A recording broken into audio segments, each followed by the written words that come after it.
다음 500으로 한번 넘어가 보도록 하겠습니다.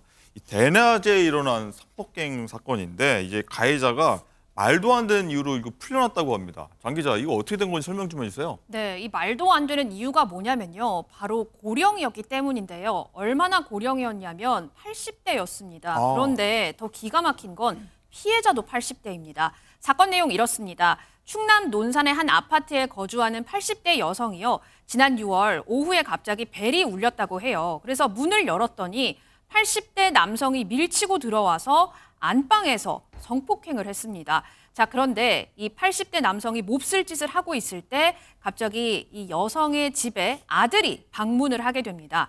깜짝 놀란 이 할머니의 아들이 무슨 일이냐 이렇게 소리를 치자 이 할아버지 옷을 주섬주섬 입으면서 얼버무렸다고 합니다. 그러면서 할머니 집을 슬그머니 빠져나갔대요.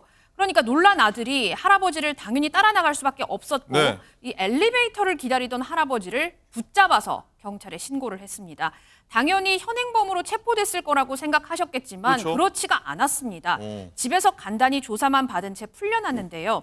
왜냐하면 주거지가 확실하고 도주 우려가 없다는 점, 특히 고령인 점이 이 경찰이 말하는 그 이유였다고 합니다. 지금 이 사건은 검찰에 송치가 됐는데요. 할아버지는 여전히 동네를 활보하고 있다고 하고요. 할머니 입장에서는 오히려 이 할아버지를 마주칠까 무서워서 집 밖에도 못 나간다고 합니다.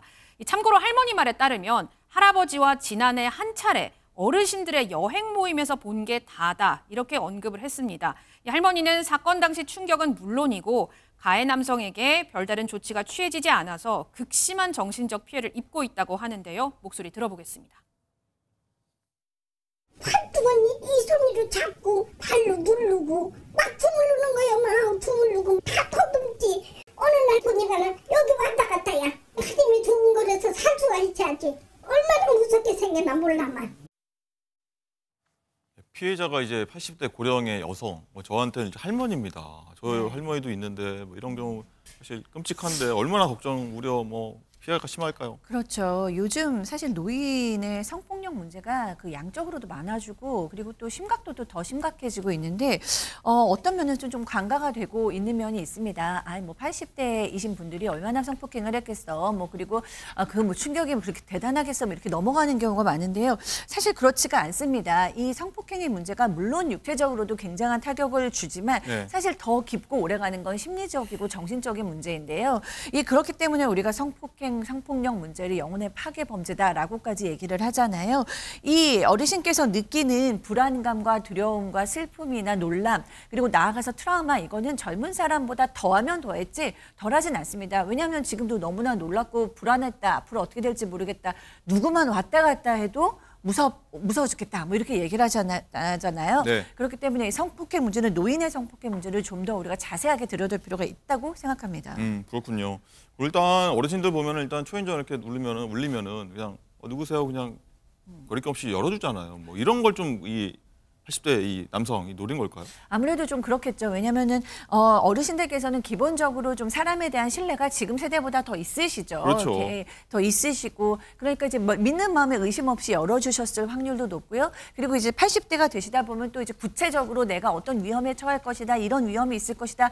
이렇게 인지적으로 조금 이렇게 구체적인 사고가 좀 약하실 수도 있고요. 그다음에 이제 정보도 좀 한정적일 수 있잖아요. 이런 범죄가 우리 동네에서도 일어났고 이런 비슷한 범죄가 일어났다. 이런 걸 또 모르실 수도 있기 때문에 이런 것들이 좀 약점으로 잡혔을 수도 있겠다는 생각합니다. 임 교수님, 그럼 이렇게 되면 이제 주거침입죄인가요? 다른 성폭력 관련된 그런 처벌이 따르나요? 어떤가요? 그렇죠. 이게 주거침입 같은 경우는 강도라든지 성범죄를 저지르기 위해서 당연히 필연적으로 따라가는데 물론 이제 앞에 강도라든지 성범죄가 미수에 그칠 경우는 주거침입 범죄 기수로 우리가 의율할 수 있는데 실제로 그 주거침입 범죄는 형량 자체는 우리가 3년 이하의 징역, 한 500만 원의 벌금 정도로 법전에 기재가 돼 있는데 최근에 타 언론사에서 한 40여 건의 주거침입 사건을 이렇게 좀 판결 나온 거 분석을 해보면 실제로 그 40건 중에서 실형이 선고된 거는 7건 정도밖에 안 된다라고 해요. 나머지 한 22건 정도는 벌금형이 그치고 또 기타는 집행유예라든지 무죄까지 선고되다 보니까 전반적으로 다른 어떤 심각한 범죄로 이어질 수 있는 전 단계인 주거침입 범죄의 어떤 그 기수의 경우에 실제 이렇게 가벼운 처벌이 있다 보니까 이런 부분에 대해서는 아마 좀 우리 좀 법권에서 좀 더 새롭게 어떤 그 판단을 좀 하셔야 될 거 아닌가 이런 생각이 좀 듭니다. 네, 그리고 일단 그 피해 여성 아들이 마침 딱 집에 그때 마침 도착해갖고 이 남성을 가해자 남성을 잡았다는 거 아닙니까? 근데 이 경찰이 이 가해 남성이 고령인데다 도주 위험이 없어서 풀어줬다고 해요. 그래도 이 현행범으로 바로 잡아야 되는 거 아니에요? 그렇죠. 이 뭐 현행범으로 체포하더라도 기본적인 이제 조사가 이루어질 수 있습니다. 뭐 주거지라든지 범행 사실이라든지 이런 것이 이제 확인이 되면 대부분 이제 구속 단계로까지 아니면 48시간 이내에 긴급 체포 마찬가지지만 그래서 예. 대부분 석방을 하게 되고 또 이번 사건 같은 경우는 이제 가해 남성이 이제 80대이고 뭐 그 지역에 살고 있으니까 주거는 확실한 것 같고요. 또 나이가 한 80 정도 되면 뭐 도주 우려도 없었다. 이렇게 본 것 같아요. 그래서 경찰 입장에서는 아마 통상적인 어떤 그 피의자 처리 지침을 따라서 불구속 상태에서 아마 수사를 하고 한 것 같은데 네. 그래도 지금 현재 이런 범죄를 저지르고 나서 동네를 활보하고 다니니까 피해자 입장에서는 상당히 좀 끔찍스러운 그런 어떤 피해 의식이 많이 있을 것으로 보여집니다. 말씀처럼 피해자 가족들이 얼마나 지금 힘겨운 지금 시간을 보내고 있을까요? 그 목소리 한번 듣고 오겠습니다. 왜 그냥 가시는 거예요? 그랬더니 주거가 일정하고 뭐 어디 도망가지 않기 때문에 일단은 가시라고 해도 된다고. 그냥 그 말만 살아셔야 10년이지만 가해자는 편하게 돌아다니고 어머님은 징역 사는 것 같다 이거예요. 그게 억울하다 이거예요. 네, 임 교수님, 만약에요 이 성범죄 가해자가 20, 30대 거주지가 불분명하면서 뭐 도주의 가능성이 있다고 가정한다면 지금 이 80대 남성처럼 이 거리를 활보할 수가 있는 겁니까? 20, 30대 남성이 성폭행 범죄를 저지르고 아마 이렇게 했더라면 거의 아마 구속됐을 겁니다. 그런데 이제 이번 사건 같은 경우는 이제 그 피의자가 연령이 한 80대, 그러니까 고령이거든요. 그런 점이 좀 감안됐을 거예요. 재범 우려라든지. 도망갈 수 있는 거 아닌가요? 그렇죠. 80대 뭐 노인이 예를 들면 뭐 도주를 하기 위해서 전국을 떠다녀야 되는데 아마 이런 부분 실무적으로 판단이 된 것 같은데 문제는 뭐 우리나라 전체적인 그 법원의 어떤 입장도 우리가 한번 좀 봐야 되는데 작년 한 해 동안 한 152만 건 정도를 형사사건으로 아마 기소가 됐는데 예.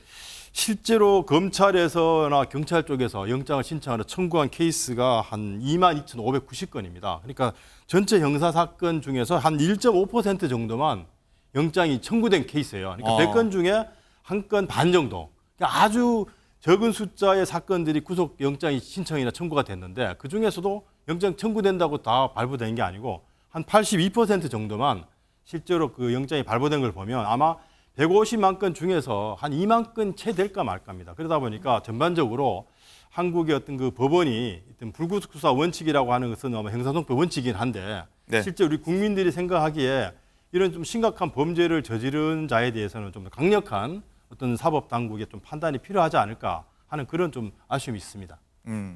자, 이고은 변호사님, 일단 가해자가요 검찰에 송치됐다고 하는데 고령인 이후로 또 이제 감형된다거나 뭐 그렇게 될 가능성이 있나요? 그러니까 실질적으로 법원에서 판결을 내릴 때 뭐 피고인이 고령인 점, 또 그 80대인데 그동안 한 번도 형사처벌 전력이 없는 점 등이 있으면 피고인에게 유리한 양형 사유로 설시하고 형량에 반영이 될 수 있습니다.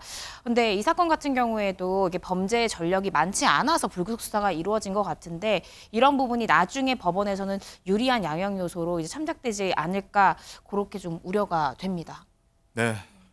박상희 교수님, 그리고 이번 경우엔 아들이 다행히 때마침 집에 와서 그걸 잡을 수 있었다고 하지 않습니까? 네. 실제로 이제 노인 대상 성범죄는요, 이제 다른 성범죄에 비해서 좀 수면 위로 드러나기 좀 어려운 경향이 있다고 하더라고요. 네, 그렇습니다. 사실은 뭐 실태 파악조차 정확히 되지 않고 있다라고 얘기를 해도 될 것 같아요.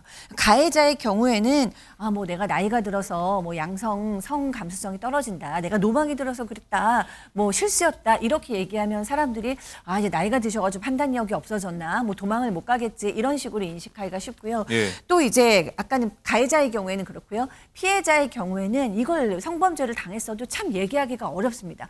왜냐하면은 노인분들 같은 경우에는 이제 한 동네에서 오래 사신 분들이 많은데 동네 사람들 창피해서 또 내가 이런 일을 당했다고 하면 우리 자식들 보기 창피해서 우리 자식들한테 망신을 줄까 봐 그리고 또 결정적으로 이런 얘기를 해도 사람들이 대수롭지 않게 여기거나 믿어주지 않는 경우도 있는 거예요. 그래서 그냥 이제 어르신께서 뭐 그냥 이렇게 너무 과장하신다라고 생각하는 인식도 있기 때문에 사실 노인 성범죄에 대해서 우리가 경각심을 가지고 인식이나 예방이나 처벌 모두 좀 재정비될 필요가 있다라는 생각이 듭니다. 그렇게 생각이 듭니다. 예, 알겠습니다.